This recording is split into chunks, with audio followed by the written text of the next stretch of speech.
Welcome everyone to this uh, annual lecture of DLD, that is Development Leadership Dialogue Institute. We were set up about 2 years ago with generous donation from Hyundai Motor Group of South Korea. We've been basically trying to bring people from different segments in the development community, if you like. There is, of course, a lot of debate, dialogue, discussions, but we tend to talk to people who are similar to each other. So government people talk to other government people, NGOs gather together to talk to each other. So our institute has been trying to bring people from different segments of the development community, national governments, international organizations, private sector, civil society, in the academia, and so on. And we have been organizing different types of activities. So one of the things that we do most frequently is called the Future Leaders Program, which bring people who have, say, 10, 15 years of experience and will be in international leadership positions in different segments of society in the next 5 to 10 years. We organize conversations on individual topics. I'm sure that some of you have been to some of them. The last one we did was on inequality. We are going to do one on the basically illicit financial flows in June. And the jewel in the crown of our activities is this annual lecture, which Joe has kindly agreed to give this year. This is the second one. We tried to get him for the first one, but he was too busy. So, but yeah, I mean, after the 2 years of effort, we have managed to bring him here.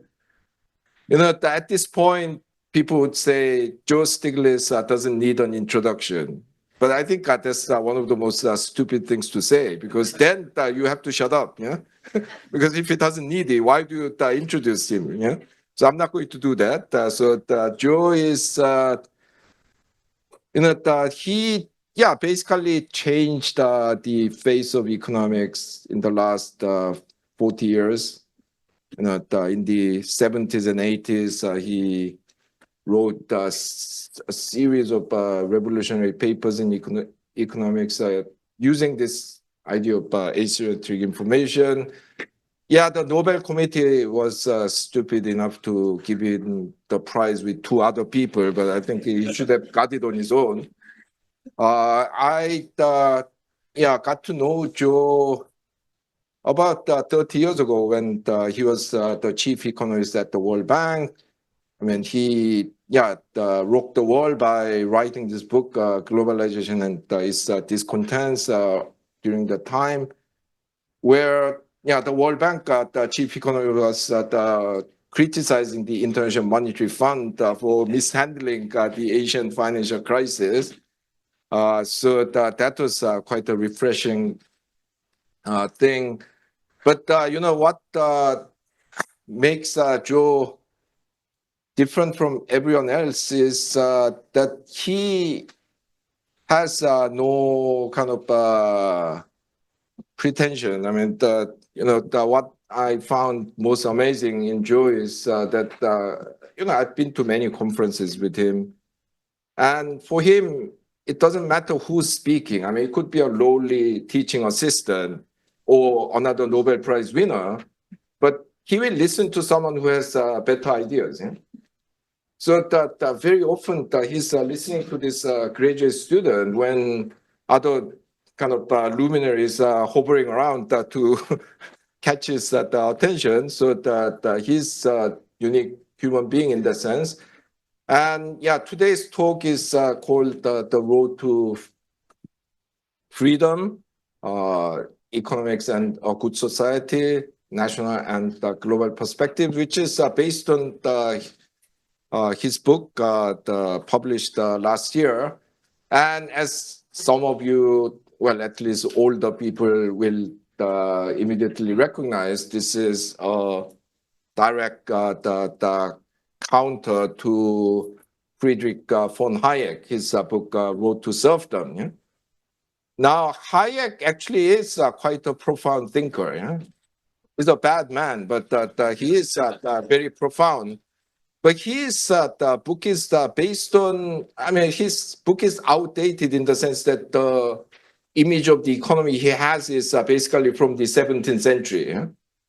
I mean, there's no big corporation, there's no trade union, it's a bizarre idea. I mean, he will find the world of Thomas Hobbes and John Locke more familiar than today's world. And also his the view is very, very narrow in the sense that all he cares about is the right of people who own property to freely use that property to make money. Yeah? I mean, that's the most important freedom for him, which is why he openly advocated the General Pinochet when he staged a coup d'etat and kicked out Salvador Allende. Yeah? Because he thought, I mean, frankly, Allende was not that left-wing, yeah? But he thought even a tiny infringement of the rights of the landlords and other property people was so offensive that it justified bombing the presidential palace from the fighter plane and killing 3,000 people. So Joe's book is a direct counter to that, based on an understanding of this world. He's in a way the DLD personified, yeah? Because he is of course a renowned academic, but he worked in national government, multilateral institutions, and many other areas. So that his work is based on kind of the deep understanding about the real world. And of course, that based on a much more kind of sophisticated philosophical and ethical position. So it's really my great honor and pleasure to host him for this talk. Thank you, Joe. Well, thank you.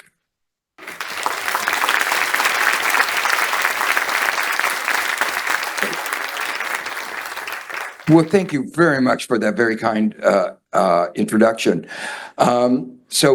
As Ha-Joon said, I'm going to talk about, in general, topic, the road to freedom. And I'm going to cover three issues. One of I'm going to begin with a discussion of some very general principles. Then I'm going to move to talk about some global perspectives. This is a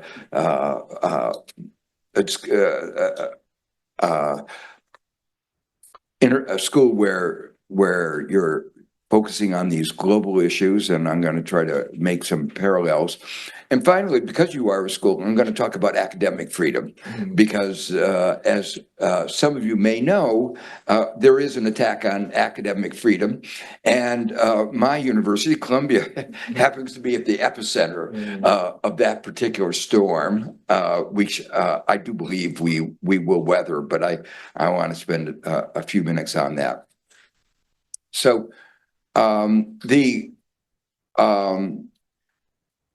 as Ha-Joon pointed out, the book is a riff on Hayek's book titled, The Road to Serfdom, and the right has for a very long time tried to capture the concept of freedom, to get a property rights, the notion of freedom. And you see that reflected in the United States, for instance, in the extreme right-wing caucus of the Republican Party calls themselves the Freedom Caucus. And as I'll try to explain, that they're devoted to taking away the freedom of as many people as they can. What I wanted to do in writing the book was, in part, to recapture the freedom agenda for the progressives, and to argue that the right really didn't understand the concept of freedom, and that those of us on the progressive side have actually been long committed to the idea of expanding, in a meaningful sense, freedom for most people in the most meaningful way. So that is what, in some ways, it motivated my writing the book, and I'll give a little bit of context, a little of why I wrote it just now, a little bit later. But to go back to understand what motivated Hayek, he wrote the book in 1944, and he wrote it because he was afraid that the increasing role that the government, the state, was taking was setting the world on a path to authoritarianism. We call it the road to serfdom. The reason the role of government had expanded in the previous decade were two. One, the market economy didn't work very well beginning with the Great Depression.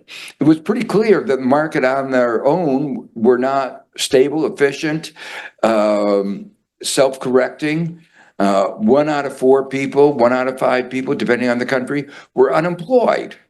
And there were people who said, oh, just leave it to the market, and eventually the market will correct itself. That might be true, but it might be another 50 years, and people didn't want to grow up in poverty, unemployment. So it was very clear that in the relevant time span, the market was not self-correcting. Keynes put it very well when people said, oh, just leave it to the market, it will be self-correcting. In the long run, Keynes' response was, in the long run, we're all dead. And that really captured the nature of that aspect of the debate. But it was also the case that in Scandinavia, there was the beginning of the welfare state. Actually, even earlier in Germany, Bismarck introduced Social Security. And in the UK, there were discussions. Beveridge was writing about creating the idea of creating a national health service. Today, that idea is not radical, just like Social Security, old age pensions provided through the government is not radical, except for the Republican Party in the United States. But for most places, accepted that is an important role for government, and government can do it more efficiently than the private sector. But the worry was, this was before the National Health Service, that expansion would lead to more government, and that would set Europe, UK on the road to serfdom. Well, looking back 80 years later, it's very clear that the growth of authoritarian populism, you see that growth not in countries where the government has done too much. You don't see it as much in the Nordic countries as you do in the countries where the government has done too little, and in places where the government has done too little. So where do you see the worst manifestation of this kind of populism in the United States? It's in the red states. It's where the states have not done enough to retrain people to respond to deindustrialization. What you see, these are the places in the United States where life expectancy is in marked decline. Life expectancy, here in the United States, where we have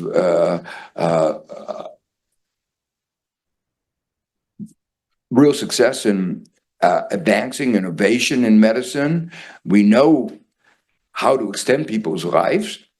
And yet, in large parts of the United States, there are really very large declines in life expectancy. And I use that as a real sign of societal dysfunction because it doesn't happen very often. And the one context where I saw that happening very dramatically was after the collapse of the Soviet Union, where everybody had said, not everybody, but that moving from communism to a market economy was supposed to increase standards of living. And it didn't seem to be happening. And we were getting GDP numbers that said the GDP was down by 1/3. And everybody said, oh, no, that can't be true. The market economy is supposed to raise incomes. It can't be going down. And we weren't sure the numbers added up. But when we were getting demographic data, which is much more reliable, that life expectancy was going down very quickly by years, that we knew that things were not working very well. So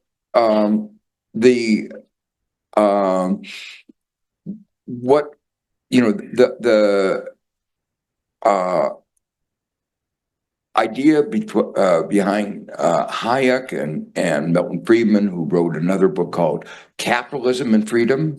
The reason I mention this is economists have weighed into the subject for a very long time. John Stuart Mill wrote another very influential book in the middle of the 18th century called On Liberty. And there's a very natural reason the economists weighed in, which I hope will be clear by the time I'm through. But I'm looking at these obviously very deeply philosophical issues very much through an economist lens. These economists, Hayek, Friedman, believe that the market would lead to economic efficiency and, in some sense, broader prosperity. There's a really fundamental differences between Friedman and Hayek. In many ways, as Ha-Joon suggested, Hayek was a deeper thinker, although living not in the same world than Friedman. Hayek had a sort of an evolutionary perspective on the world, and just it was sort of a holdover from social Darwinism and the idea that somehow evolution was going to raise standards of living. We now know that there's no teleology in evolution. There was no analysis. It was just a religious belief and a metaphor based on Darwin's earlier work. But analysis in the last 20, 30 years, to which I've contributed, has explained why evolutionary processes often don't work and work in ways that lead to economic efficiency. But Friedman was much more simplistic, and Friedman's was part of standard equilibrium analysis that goes back to kinds of models of Ra and had been really definitively analyzed by Arrow and DeBrew in the late 50s, early 60s, in worlds where there was perfect information. And Arrow and DeBrew had shown that the conditions under which markets were efficient were extraordinarily restrictive. And then I came along with my colleague, Bruce Greenwald, and what we showed is that whenever information was imperfect, asymmetric, or risk markets were incomplete, that markets, and those are always, markets were almost never efficient. And the way I put it, in contrast to Adam Smith had said, the pursuit of self-interest would lead as if by an invisible hand to the well-being of society. We put it that the reason the invisible hand often seems invisible is because it's not there. And try to articulate why things don't work out in a way conducive to economic efficiency. But these, advocates of markets not only believe that they were efficient, but also that they were in some sense fair. And that was where a lot of the ideas of neoclassical, neoliberal economics came in, where the work of John Stuart Mill came in. And that was the theory of just deserts, that everybody got compensated according to their contribution to society. And my predecessor as in the Drummond chair at Oxford, NASA Senior, was famous for his theory about why capitalists got the return. And I always loved the name. It was called the abstinence theory. They got compensated for not consuming and for abstaining from consumption. And the high returns to capital were a reward for that. I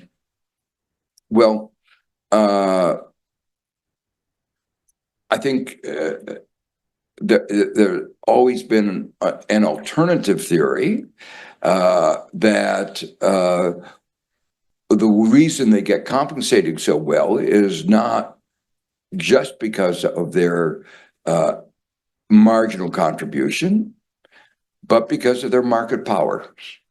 And that's a kind of theory that is encapsulated in theories of exploitation. And I'll come back to that in a few minutes. But the people like Friedman and the Chicago School had the idea that markets are always efficient. They might lead to some people doing better than others, but don't worry, because trickle-down economics is going to make sure that everybody benefits. And let me make it clear, there never was a theory behind trickle-down economics, and there never was much evidence for trickle-down economics. And now I guess there's some evidence for trickle-up economics, and our current administration in Washington is working very hard to make sure money trickles up.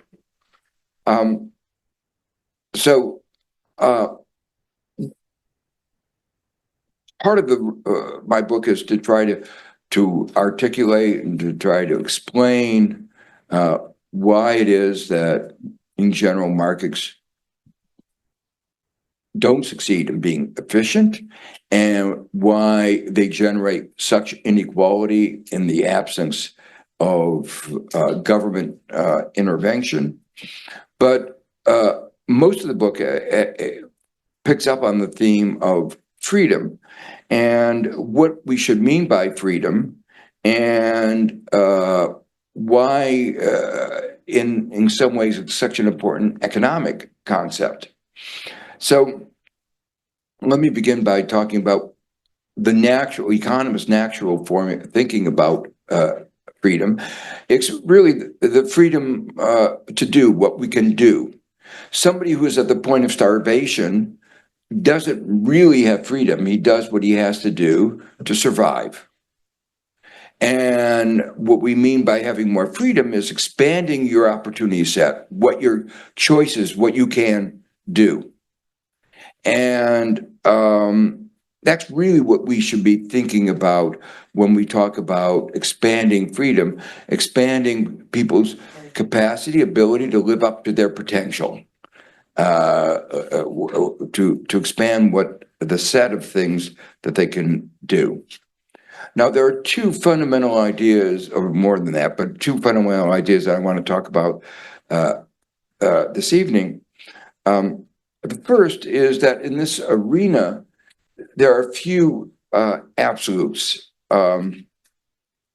We live in a closely integrated society, and that means expanding the freedom of some individuals may come at the expense of contracting the freedom of others. And that means there are trade-offs, and that's part of the reason why this is naturally within the purview of economics. Economics talks about trade-offs all the time. Isaiah Berlin, who was a great philosopher at Oxford, put it more poetically than I did when he said, freedom for the sheep has often meant, freedom for the wolves has often meant death for the sheep. And translate that into economics, so many examples, freedom to carry around all the time an AK-47, which some people on the right in the United States believe is a fundamental right of every human being. And if you take away the right to carry around an AK-47, you're taking away somebody's fundamental right. Well, that has meant that almost every day in the United States, there's a mass murder, including, every other day, a mass murder at a school. And what does that mean? The freedom to carry an AK-47 around has taken away the freedom of many other people to live. And you asked the question, what is more fundamental, the freedom to carry an AK-47 or the freedom to live? And most people, I think most reasonable people, would say the freedom to live is more important. But there are other freedoms that carrying an AK-47 takes away. FDR, Franklin Delano Roosevelt, one of our great presidents, gave a very influential speech called The Four Freedoms, talking about political freedoms, but also economic freedoms. But one of the freedoms he talked about was freedom from fear. And children today in American schools live in fear. When I was a kid, we had to learn what to do in the case of responding to an air raid siren of a nuclear war. We lived under the shadow of nuclear war, and the Cuban Missile Crisis was sort of the real moment where we really felt it. But today, children throughout our country are trained regularly on what to do when a gunman comes into the classroom. How to dive under the desk, how to be quiet. And they live under constant fear. And parents don't know whether their children will come home from school because a gunman can come into the classroom. So that's a graphic example of the trade-offs in freedoms. One of the things that motivated me to write the book is what happened during the pandemic, where we had a lot of debates about these trade-offs in freedom. It was very clear that the spread of the pathogen of COVID-19 was affected by social distancing, by wearing masks, and by vaccination. But large numbers of people on the right said making us do those things was an infringement on their freedom. But not doing that, not being vaccinated, not wearing masks, meant that other people would get the disease. Many of them would be hospitalized. and some of them would die. So what was more important? The freedom of somebody not to be inconvenienced by wearing a mask, or somebody's right to live or right not to be hospitalized? Well, again, it seemed to me any reasonable discussion would say, unless you have some reason not to get vaccinated, like a health, and there are some exceptions, or some reason not to wear a mask, the presumption should be the freedom to live and freedom not to be hospitalized was more important than the freedom not to wear a mask. We could go through, a whole list of things of this kind. Milton Friedman, with his wife, wrote a very influential book called Free to Choose. And I said that the really correct name of that book was Free to Exploit. Because what he wanted to do was strip away regulations that protect the environment, to protect individuals, consumers from being exploited by firms, workers to be exploited by their employers. So we live today in a world in which there are large amounts of market power, particularly strong in the United States, worse in the United States.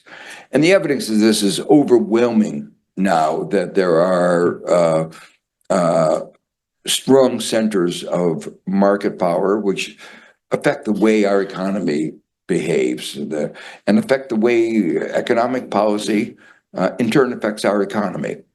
So we live the competitive model. I hope none of you have wasted your time studying the competitive model in your courses. That's a world that may have existed, never really did exist, but was more closely approximated decades ago, but certainly a world in which perfect competition doesn't provide a good description of today's economy. It's an economy rife with market power. Just as a footnote, a lot of people in Europe look across the Atlantic and say, "Oh, you're doing so well in America. You have all these trillion-dollar companies. We don't have any trillion-dollar companies. And so you're doing something right, we're doing something wrong."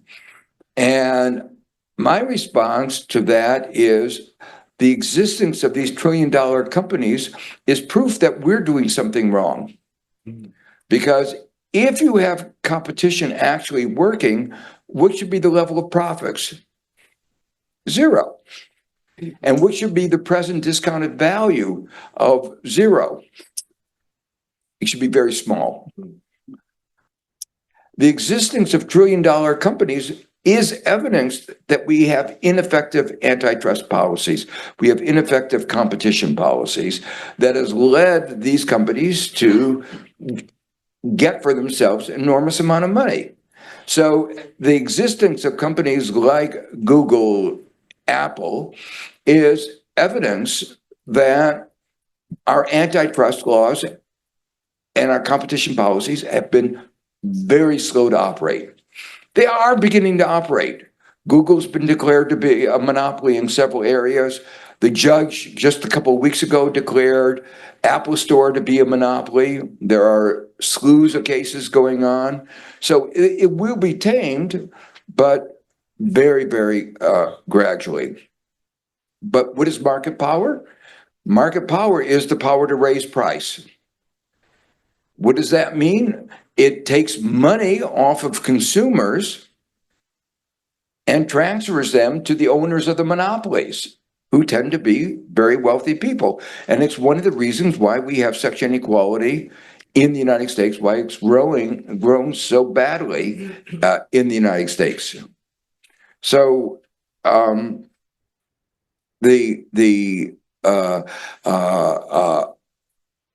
it's important to have regulations to stop this kind of exploitation. We also discovered all kinds of exploitation of workers.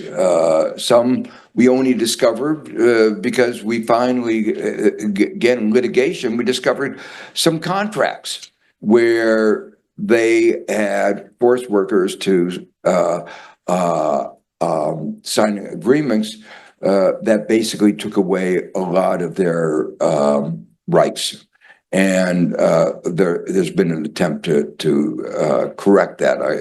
I can go on, but I want to go on and talk about some other areas. But there's also the exploitation of the environment. And that obviously is giving money to the oil companies at the expense of not only today's generation, but future generations. So the bottom line of all this is that when we start thinking about these freedom, we have to understand that there are these trade-offs, and that the way our society has been making these trade-offs too often has been not what is consistent with maximizing societal welfare, economic prosperity, social justice, but reflects political power, which in turn reflects a lot of economic power in a self-perpetuating way. So that notion of trade-offs and freedoms is the first idea.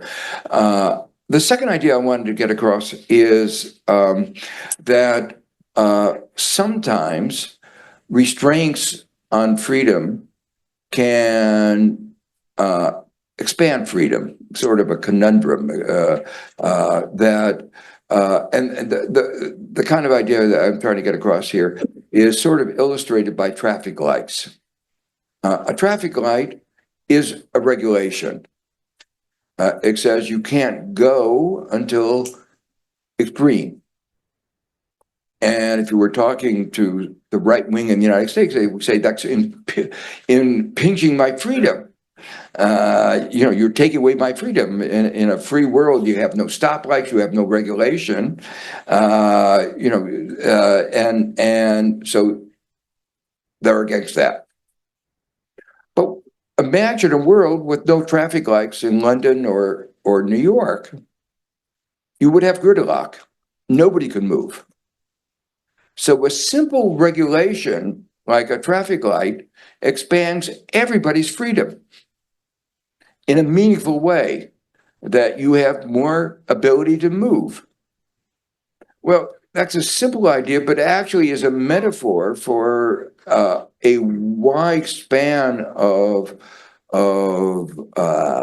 choices that we as a society make, that acting collectively, we can, through some restraints, really expand all of our freedom in a meaningful sense. So let me go back to the pandemic, and we wouldn't be here probably today in the same way if COVID-19 hadn't been tamed in some way. And it was tamed largely through the mRNA vaccine. And the mRNA vaccine was built on the mRNA platform. And the mRNA platform was based on, and the application to COVID-19, it was very rapid application. It was done in just months, weeks actually. That development of that whole platform and the application was based on government-funded research occurring at universities and research labs, mostly universities. So then you ask, it takes resources to make those advances in science. It doesn't come for free. But if we're going to have those kinds of advances, we have to have taxes. And taxes are coercion. Most people don't voluntarily pay their taxes. They are coerced. I mean, they do voluntarily in the sense that if everybody else does, they're going to do it, and they don't, they understand. In Finland, actually, 70% of people support paying taxes. And they're enthusiastic because they understand it's the price we pay for civilization. So, but here, a little bit of coercion, paying taxes, has expanded all of our freedom because we now can go about our work, have meetings like this. We recovered from the pandemic, and we could not have done that without public spending. It would never have been done by the private sector on its own. So there are a whole host of things, areas where working collectively through taxes, through cooperation, we can do things that we could not do individually. And I'll come back to that in a few minutes when I come back to talk about the role of academia and academic freedom. But I want to, reiterate what Hajun said. Hayek was living in a world in which people live in their little farms. You don't need public investment. You don't live in cities where you need sewage, you need water. You could have your own little well and your own little farm. That's not the world we live in today. And in our integrated world, you do need large elements of cooperative action. In fact, cooperation is at the core of our economic success. And that is something that the extreme individualism ignores, that we live in a society. What is, in some sense, from an academic point of view, interesting to me is economics is supposed to be a social science. And the word social means what? More than one person. And economics, as it developed with models of Robinson Crusoe, the individual living in his isolated farm, no real interaction, is not a social science. So there's this curious thing that economics for the last 200 years has tried to divorce itself from being a social science. And it's neither social nor science. So what I've been trying to do is make economics both a social and a science. So let me now turn to some of the global perspectives on these issues. Just like we need cooperation within our society, and cooperation needs rules, regulations, so too globally, the basic unit of our global economy is the nation state. And we have to come to understand that success from a perspective of global economy is going to require cooperation, and successful cooperation is going to require restraints. In effect, going back to the theme about there's no absolutes, it means giving up sovereignty. But giving up sovereignty means that in principle, if we do it in a cooperative, collective way, we expand our freedom. Now, we had hoped that the creation of the UN was an expansion of freedom, that we wouldn't have to worry about one country invading another. When you have to worry about one country invading the other, you have to spend a lot of money in military, and that takes away your freedom. And for the countries who are invaded, that of course is taking away their freedom. So what we collectively have tried to do at the UN is to say, we will agree that none of us will invade anybody else, and if they do, we'll all come to aid in some sense of the country that's been invaded. That collective agreement was an attempt to expand our freedom by an international rule of law.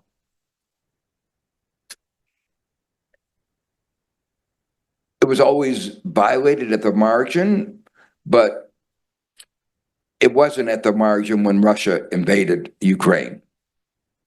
And that is, just such a massive violation of the international rule of law that I think the international community needs more strongly to come and defend Ukraine. But most of what I want to talk about is on the economic side, but it's the same basic principle. We have tried to create an international economic rule of law with the notion that through a rule of law, we can cooperate, work together more effectively. We can take advantage of comparative advantage, and benefits of larger scale markets allow us to specialize. We can create a more productive global economy. Well, the hope was that we would have an international rule of law that was based on sound economic principles and fair. But, that was a little bit utopian. It's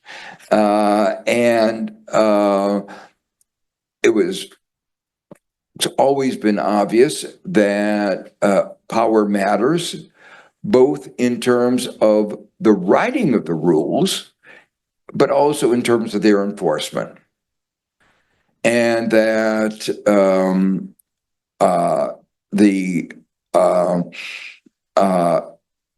the mirage that we had a fair international economic rule of law was in some ways shattered by Trump. But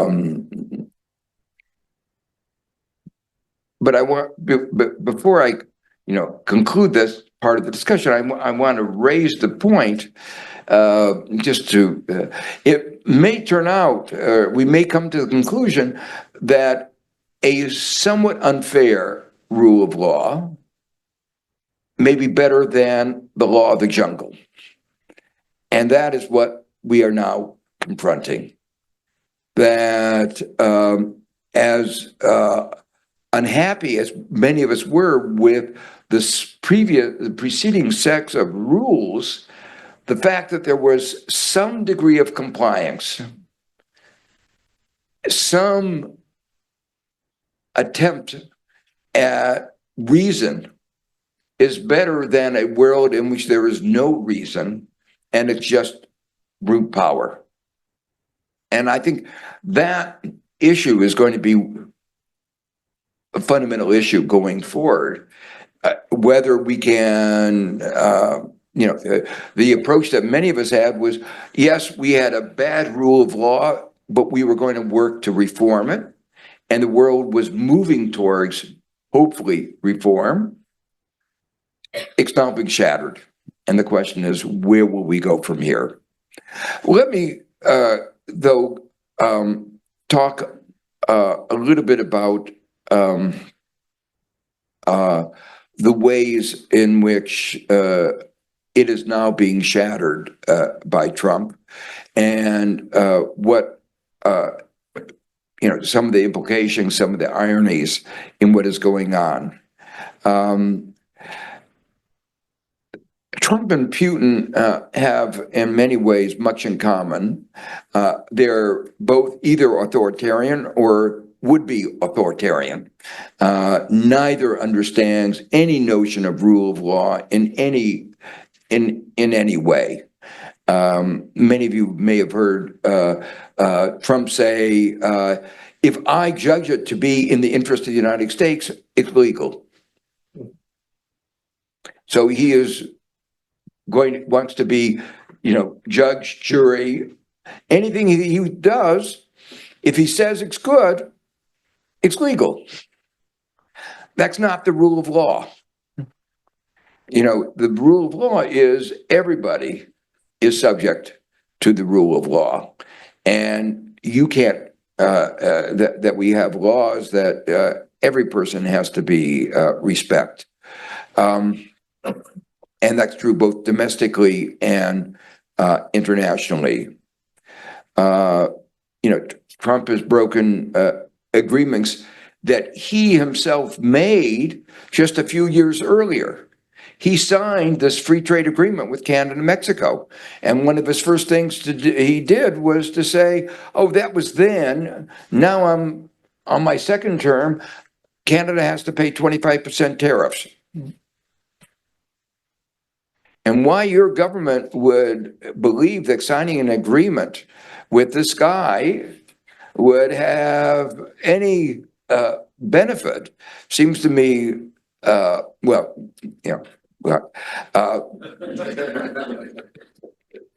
a little strange, except if you understand it as theater. And on every side, it's not about an agreement, it's about theater, and then you have to evaluate what the nature of the theater is and how that theater is interpreted. So it should be very clear what Trump is. He has a zero-sum view of the world. He thinks anything that is good for any other country comes at the expense of the United States. And so if other countries are doing well, it must be because they cheated and took something away from us. And if you have that zero-sum view of the world, it's a very unpleasant view because everything is conflictual. And it's just the opposite of what economists believe in general, that if we cooperate, we both can be better off. And, I don't know how critical I should be of University of Pennsylvania. They should have done a better job of teaching Trump. But I'm not sure that anybody could have succeeded. So I'm not sure whether I should blame Wharton about this. But there are going to be long-term consequences of, let me say, the fact that Trump says that other countries are taking advantage of us, these are unfair trade agreements, is laughable to anybody who's been participating in global negotiations over the last 20, 30, 40 years, because the global trade agreements were basically written by the United States. And we didn't do it because we were bleeding heart and we wrote it for the advantage of the developing countries. I can assure you, that was not the foremost thing in our mind when we were writing. The most special interest part of the U.S. government has always been the U.S. trade representative, our trade minister. And it was written, these agreements were written for America's corporate and financial interest. Now, where there's a grain of truth is they were not written for the interest of the average American. They were not written for the interest of our workers. They were reflected corporate interests. And so in that sense, there was a dichotomy between American interest and these agreements. But it was the failure of our democracy, not the failure of other countries, that was the basis of the failure of these agreements. You know, I don't know, a digression a little bit about, I was in the Clinton administration when NAFTA, the North American Free Trade Agreement, was being discussed. It had been negotiated by Bush, but he hadn't been able to push it over the line, and we were trying to, discussing getting it ratified by Congress. And Ross Perot, in his presidential campaign against Clinton and Bush, had talked about the giant sucking sound. It was a really, you know, beautiful metaphor that all the jobs would be sucked into Mexico. And the argument that people in the advocates claimed in the Clinton administration was that it would expand trade, it would make American economy stronger, and everybody would benefit. And then I tried to explain, ask the question, explain. Standard economic theory said, even if the country as a whole was better off, the demand for unskilled labor would go down because we would be importing more unskilled labor, intensive goods. And that would, importing goods that were intensive and unskilled labor would decrease the demand for unskilled labor, and that would drive down wages or increase unemployment of unskilled workers. And that's standard economic theory. It was in strong form. Some of you may know this as the Samuelson-Stoper theorem and the factor price equalization theorem. I come from academia, so you know, I said, you know, you can't just, you know, repeal these economic laws. Why are you so confident everybody will be better off? And they said, well, we're not quite sure, but if they are not, we're going to make sure we're going to trade adjustment assistance will compensate them. But then when the Republicans refused to support trade adjustment assistance or any compensation, they still supported this and said everybody's going to be better off, and they went back to trickle-down economics. And I asked, you know, how is this trickle-down economics going to work? And they said, trust us. Well, it didn't happen, as you all know. And now we have actually, one of my colleagues at Columbia has done, with her co-authors, a very good study where they look at those places in the United States, counties, which produced goods that were competitive with the goods that were imported from Mexico. And in those particular places, wages are lower, unemployment is higher, property values are lower. So the concerns about what opening up trade with Mexico would do have been realized. And a similar study was done at MIT with respect to opening up trade with China. So the bottom line that I want to emphasize is that economics actually provided a lot of guidance about what would happen, but ideology prevailed, special interest prevailed over reasoning. And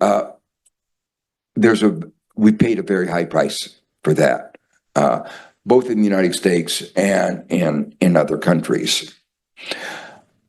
But now that there's this backlash against, neoliberalism has failed, and there's now this enormous backlash, not only in the United States, but in many places in Europe, and worse in the United States with Trump. Trump's tearing up the international rule of economic law will have short-run and long-run consequences. In terms of for the United States, it should be obvious that no one can or should trust an agreement that they make with the United States.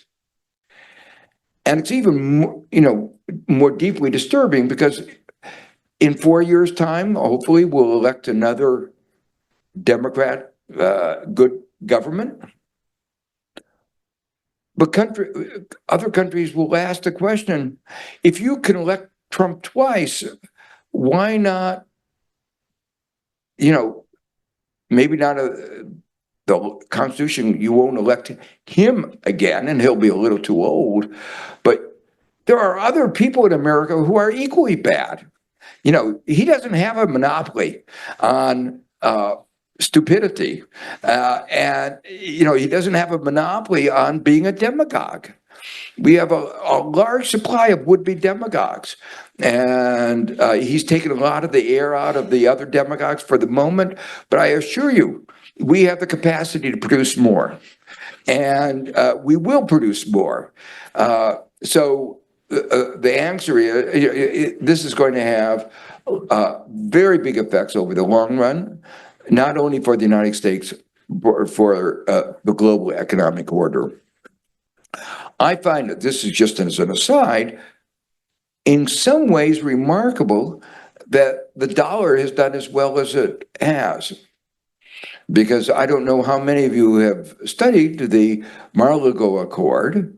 That is a proposal from the chairman of his Council of Economic Advisors, which has this very interesting, innovative idea that it's a echo back to the 80s of the Plaza Accord, exchange and exchange rates and a realignment. But the most interesting part of it is a proposal that countries exchange their T-bills and short-term bonds for 100-year bonds, century bonds.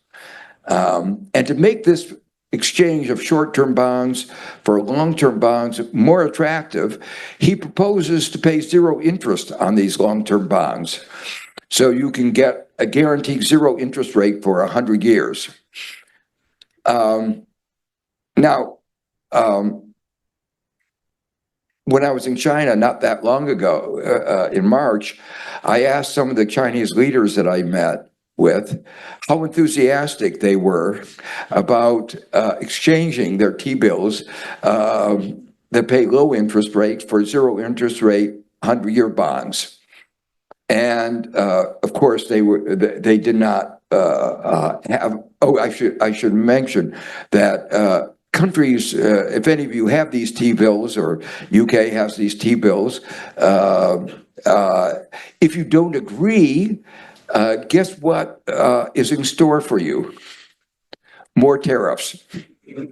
Even if you've made an agreement temporarily on a tariff. And if that's not enough, we will withdraw your security guarantee, which of course we've already withdrawn anyway. So at that point, U.S. tariffs were already at 175% or 80% against China. So the threat of more tariffs was not going to be exactly life-threatening. And the withdrawal of the U.S. security guarantee for China was also not exactly a credible threat. So I asked them, what was their reaction, and they said, that's a default. When you force an exchange of bonds for a 100-year bond paying zero, that's another name for default. So the chairman of the Council of Economic Advisors was proposing a default. And of course, many of you may remember that at various times, Trump has proposed a default. So it's quite remarkable that the world has as much confidence in the dollar as they do, given the suggestions from various people in the administration of a default. Well, let me finally turn to the question of academic freedom. As I say, there's a lot more to be said about the international context, but and freedom and why we need an international rule of law. The most important message, I guess, we had a discussion this morning about this. The most important message is I think the rest of the world has to get along without the United States. And there needs to be what I call the G-1. The world has to come to cooperate together, because cooperation is essential for climate change, for deal with the next pandemic. And if the United States is being uncooperative, one has to have cooperation among those who are a coalition of the willing, designed to incentivize the United States to cooperate and to be open to the United States when there's a change in administration. So let me turn to the third topic, which is academic freedom. And I want to begin by talking about the importance of academia more generally. Adam Smith in 1776 wrote this very influential book called The Wealth of Nations. And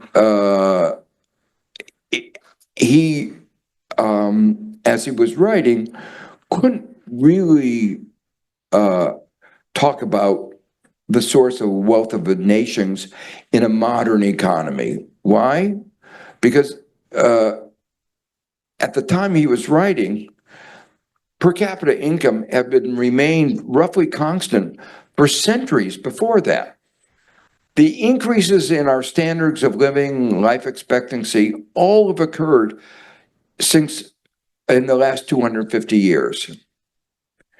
And the natural question is, what happened in the last 250 years that separates those 250 years from the centuries that preceded it?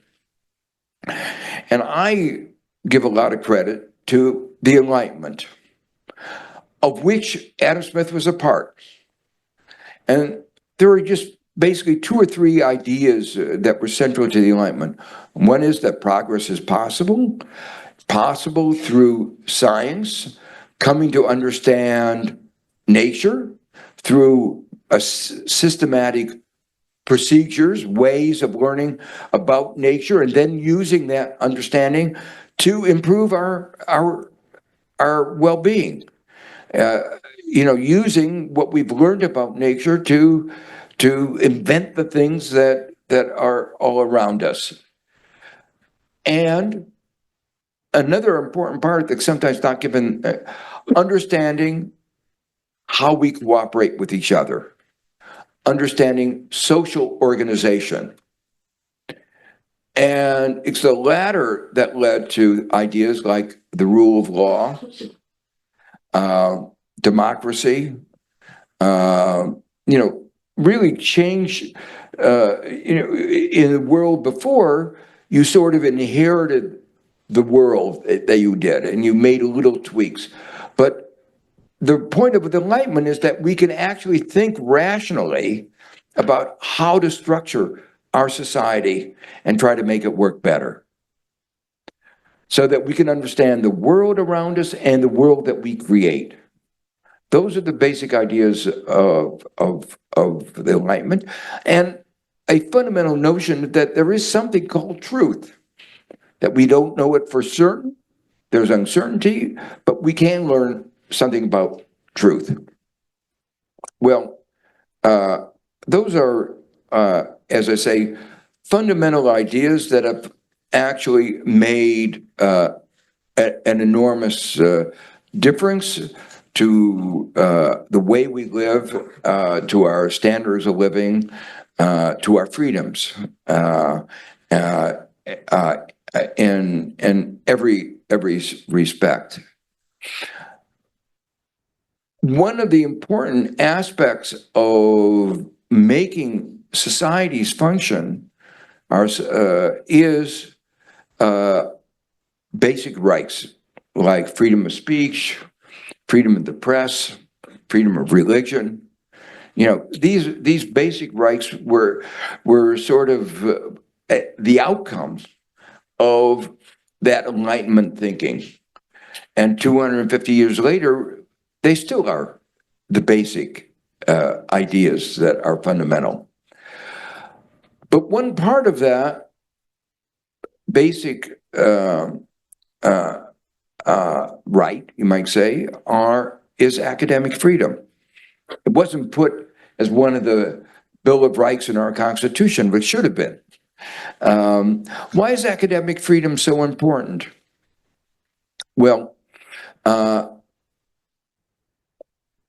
it is part of our societal control mechanism, of the way we, well-functioning institutions, well-functioning corporations, well-functioning,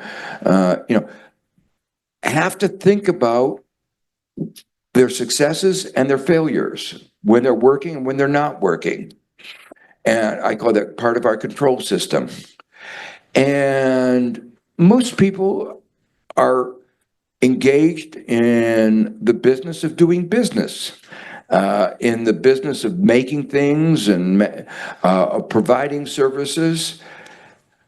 We in academia have the luxury of thinking. It is a big luxury. And thinking, full time, teaching, transmitting knowledge and accumulating knowledge. And part of our thinking is thinking about how our society is functioning. And that's what the social sciences are about. And it's, over the long term and over the short term. And that's why we give tenure to our faculty, so that they can not only think, but articulate their ideas, and without fear. In a world of fear, you're afraid to talk about what you think. When I was in the U.S. government and when I was at the World Bank, I was in a luxury position relative to most of my colleagues, because I still had tenure at the time at Stanford University. And being a professor, I thought, was the best job in the world. It's a job I always wanted, and it was the job I had. So the worst that could happen to me was I would go back to being in a better job, which was being a professor. So there was nothing anybody could do that could make me not do what I thought of as my job at the World Bank, which was as an international public servant. I was a servant of the international community. And so, if the Secretary of U.S. Treasury told me something and I thought it was wrong, I could say, you're wrong. And if he tried to get me fired, which at one point they tried, and they eventually succeeded, but I could, it didn't bother me. I felt I had to do my job. And the same thing during the Clinton administration. I tell that story partly because it seemed that is the reason why we have academic freedom, why we have tenure, and why we create these institutions that are really not just peripheral in our society. I believe, we are very central to the functioning of our society. And in many ways, I think the administration, Trump's attack on the universities should be viewed as like a canary in the coal mine. I don't know if you know that metaphor. Okay. Coal mining, I know, is a declining industry. So, and will hopefully be shut down totally pretty soon. But so I'm glad you all know about the canary in the coal mine.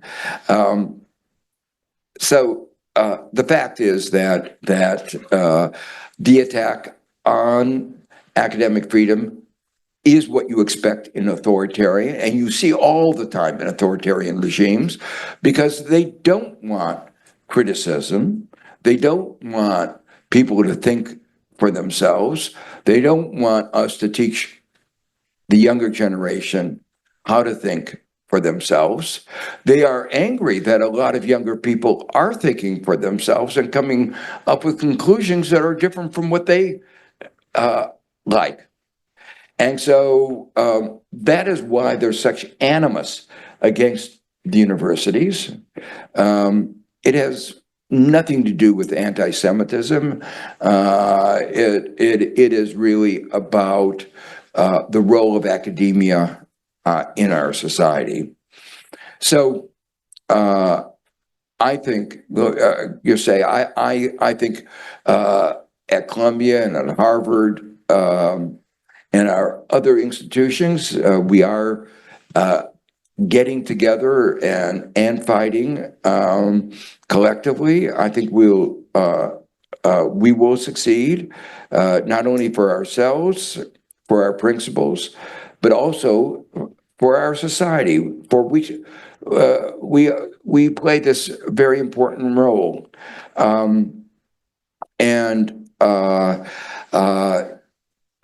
I think these fundamental issues should be of importance, of concern to all academia all over the world, because we are a community of scholars all over the world who are engaged in similar fights. I hope you don't have as ugly fight as we are having now, but it should be a warning for what could happen. So on that note, let me open up for questions.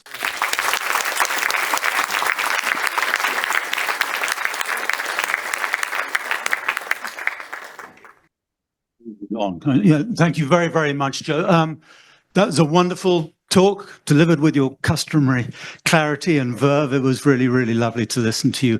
I'm going to play the nasty authoritarian here. I'm going to restrict your freedom to ask long questions and give speeches so that we can free Joe's time up. He's had a very long day for us, and so I can free everybody up to join us for a reception over in the Paul Webley wing, or Webley Stadium, as I call it, over there shortly. But I think we've got a little bit of time, if you're okay with that, to ask questions. If you can tell us briefly who you are and make them questions with a question mark, not long speeches, please. Don't be frightened now. So let me open up. Who would like to? And there's a mic roving. So Laura, yeah. Thank you very much. If I could just briefly share, recently I was talking to a group of people who are all development studies professors, and we all agreed that it was your book, Globalization and Its Discontents, which started us off on those journeys. So you've definitely had an impact on a lot of people's lives. My question is about, like when you were talking about freedom, you were kind of grounding it within kind of sovereignty and rights. But I wonder what role bargaining power plays in freedom, and particularly differential bargaining power of workers in different countries, what people are able to do for what price. I wonder how you think about that in relation to creating room for freedom. Thank you.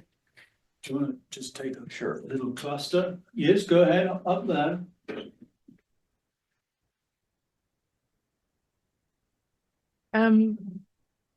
Would you say that the actual rules-based order, like the international order, has changed? Or would you say it's more the illusion of it that has shattered for the Global South? Like, in what ways would you say, like, tangibly, that order looks different for the experience of Global South countries, or is it just that illusion that shifted? Let's take one more, and there's one right near you. Just Enrico, just up there. Thank you. My name is Umber, and I'm just finishing my master's at LSE, so not SOAS. And I wanted to ask, because we see the fall of international institutions and the failings that they have, especially when it comes to sovereignty, do you think there's a place for decentralized approaches more now than ever, starting from the ground up? Great, thank you very much. Yeah. Yeah, obviously, bargaining power is very important. And that's one of the fundamental critiques of the competitive model. And if you were trying to give motives to why that competitive model was sold so strongly, it was try to pretend that nobody had more power than anybody else. It began with the assumption that everybody had zero power. The fact is, bargaining power is important, and from an economic point of view, what is a corollary of that is that efforts to expand bargaining power alter behavior.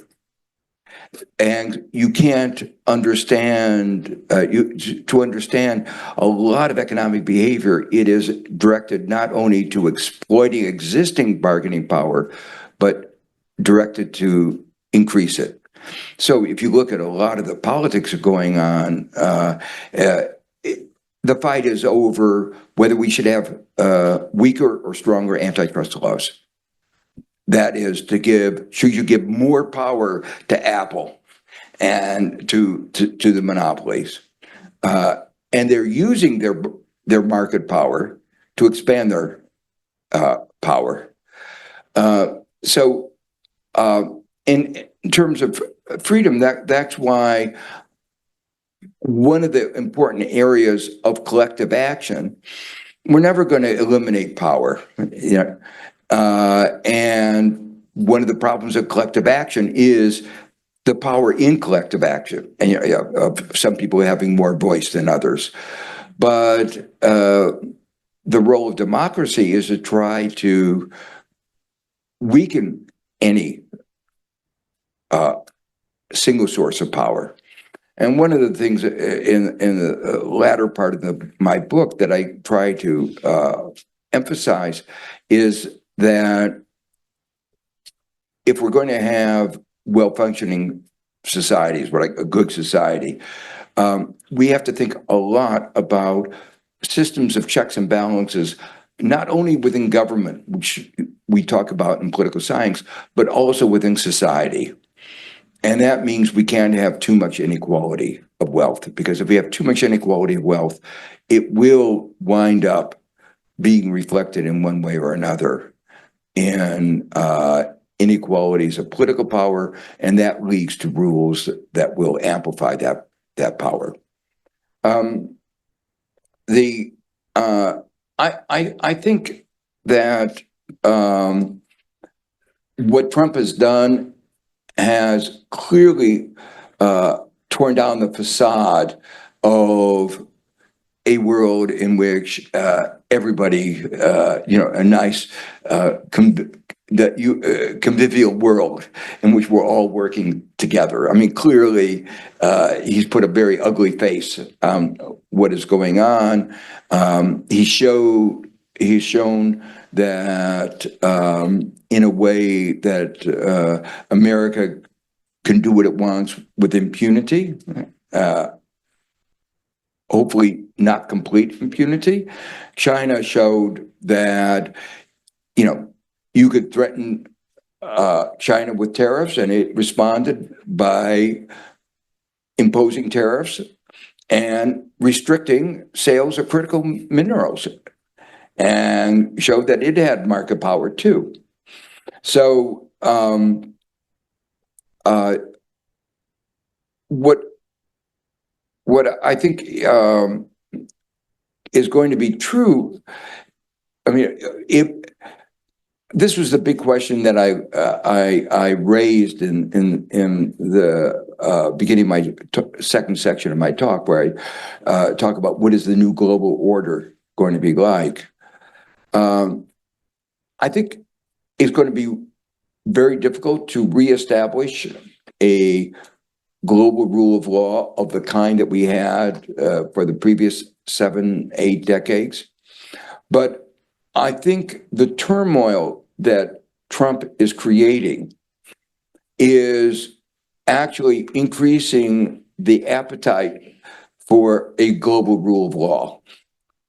People don't want to live in this jungle that we are now in. It's just too difficult to operate. So I think we will wind up with a world where we will have I don't know how to describe it. We will probably have a less ambitious global rule of law.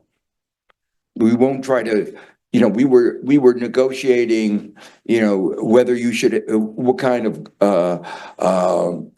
glass plate you should have on cars, and we were trying to specify lots of different standards on lots of different things. There'll be cooperation in trying to set standard setting, but not through standard setting bodies and through more decentralized agreements. But so we will be less ambitious, but we will try to get, I think, frameworks in which we aren't going at the extremes of what is happening now. I don't think international commerce can survive. So we now recognize we don't live in a borderless world. We now realize that power really does matter, and that we had a pretense of everybody playing well together, and I don't think we're going to go back to that in the same way. But I think we will realize that we do need to find some areas of cooperation, like on climate change and on pandemics. It's just so essential to cooperate in, and nuclear armaments. There are a whole host of areas, and that goes to the last question on decentralization. I think there is scope for bottom-up activity, and I think there's scope for lots of work on each of these separate areas, and I think there will be a lot of work on many areas, but on many of the very big issues, like climate change, we can't just leave it to individuals on their own. We have to have global rules, I think, and we have to punish countries that don't do something about climate change. So getting, as an illustration, I think some form of CBAN is a good idea, but the overly prescriptive form, and the form where Europe decided on its own rather than making it part of a global agreement was wrong. And so the idea that you can't allow some countries to pollute at the expense of others is right, but we have to have an agreement that is implementable by all the countries. Let's very quickly just take maybe a couple more. I know there's a question here, and then we'll take one up there. We wait for the mic, which is about. Thank you. Ivor Middleton. My question is about change. How do we get meaningful change? Many of the issues that you wrote about in discontents are still coming up today. You even mentioned some today. Things have not changed. And the things you're talking about, getting the rule of law, a meaningful rule of law, they're not going to happen because we were talking about these 20, 30, 40 years ago. And so the question is, given economic power, in our democracy, how do we get democracy? How do we get change? Thank you for that. And then we haven't had a question from up there, so we'll just only one, I'm afraid. Thank you. I believe that universities on the whole are not corrupted. Academics in universities generally are good at what they do, be that thinking about society on the short term, long term, as you say, or whatever else. Politics feels less so. Why are universities successful at achieving their goal? And what single thing or set of things should be done to make politics more effective at putting in place the people who are actually good at their goal? Great question. Let me say, I think partly because we get paid so poorly, and there's so little money. I think money corrupts. Coming from an economist, that may sound, but weird. But I do think that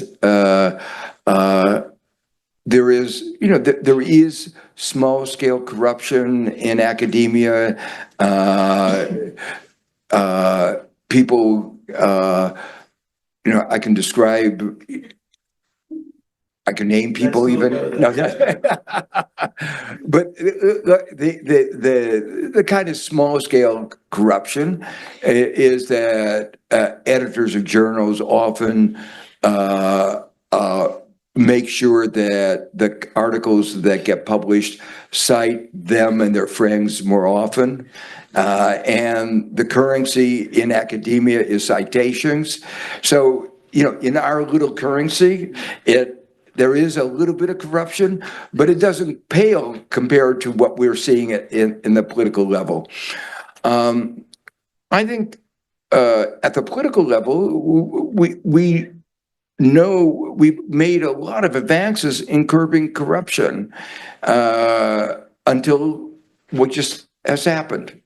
When I think about the kind of safeguards that were in place when I was in the Clinton administration, I couldn't accept a lunch that was worth more than $20. Before every reception I would go to, it would have to be vetted by somebody in the ethics office. And there were rules, civil rules, but is it stand up or sit down? I mean, you can't believe, but and how much was the spending per capita, per person? There was an attempt of transparency. There are ways that we can limit campaign contributions. The problem, obviously, is the question that was asked in a way at the beginning, political power. The interest groups want to be able to use money to influence. And in the United States, we have a particular problem because the Republicans on the Supreme Court have used the First Amendment as an excuse for corruption. Getting a little bit into American politics, but it does, I think, there was a case called Citizens United where they decided corporations are people.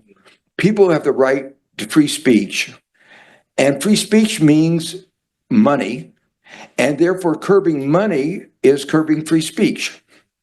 So they said it was a violation of free speech to restrict campaign contributions. They had a little footnote or a little reference to say, of course, if there was any evidence of corruption, we might rethink this. And where were they?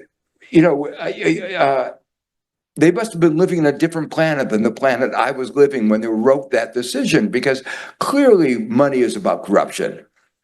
And it was already going on. But it's been lifted to a scale that we never anticipated.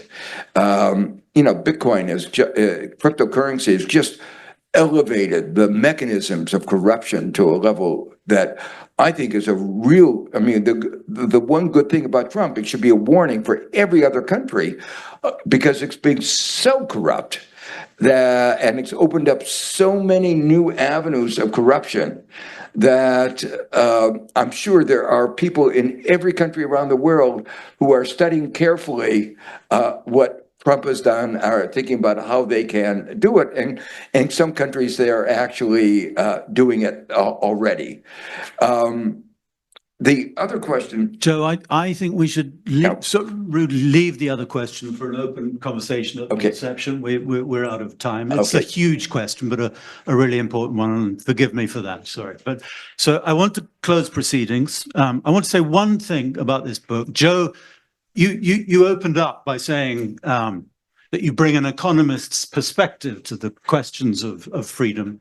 And you do, and very, very brilliantly in the book, but you do much more than that. And unusually for an economist, especially a Nobel Prize winning economist, Joe ventures far beyond economics into perhaps more interesting territory, an industry of ideology and fundamental human rights. So it's a very broad and deep and interesting book. Joe is going to be doing some signing over in the Paul Webley wing, and we invite you all over to that reception. So I'm just going to finish by thanking you all for coming and asking you to join me in thanking Joe.